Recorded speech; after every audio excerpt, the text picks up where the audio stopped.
šobrīd frakcija progresīvie atsevišķi deputāti bija iesnieguši priekšlikumus valsts kontrolas likumā, lai izslēgtu šo pantu. Tātad arī viņi mēģināja panākt to, ko nav panākusi iniciatīva Mana balss un ko nav panākusi Dēlne, jo Dēlne arī visu laiku par to atgādina un uztraucās. Tas bija 13. saimā un tagad ir atjauninājums 14. saimā. Jā, tagad ir jauna diskusija, jā. Un cik man ir zināms, tātad šis priekšlikums tika atbalstīts komisijā, lielākā daļa, tās 7 deputāti balsoja par, bet lielajā Saeimas sēdē mēs redzam, ka rezultāti ir šādi.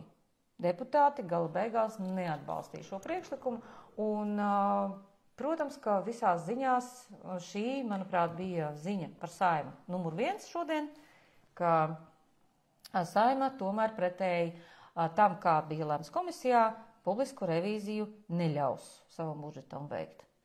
Un nobalsoja par publisku revīziju, attiecīgi progresīvie, kas ir tā kā Saimas koalīcija ietilpstošie, un visi pārējā opozīcija.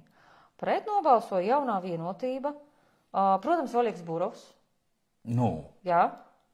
Piektais ritenis. Jaunā vienotība, Jurģis Kalotiņš no Nacionālās apvienības, lai gan viņš ir tā kā opozīcijā, kāpēc viņam būtu jāpratojās. Tātad Kūtris no Zaļo zemnieku savienības, kas arī diezgan dīvaini, jo, manuprāt, viņš tāds saprātīgs jurists. Ingmārs Līdek no apvienotā saraksta, dīvaini Ināra Mūrniece, viņa droši vien vēl atcerās, kā viņa Saeimas budžetu vērtēja. Un Jānis Vucāls no ZZS, un, protams, ka Reirs, Patmalnieks no Jaunās vienotības, Agnese Krasta, Inese Kalniņa, Edmunds Jurēvits, mūsu laikam visinteresantākais personāžs no Jaunās vienotības, Mārtiņš Fels, Mārtiņš Daģis, Raimars Šudars.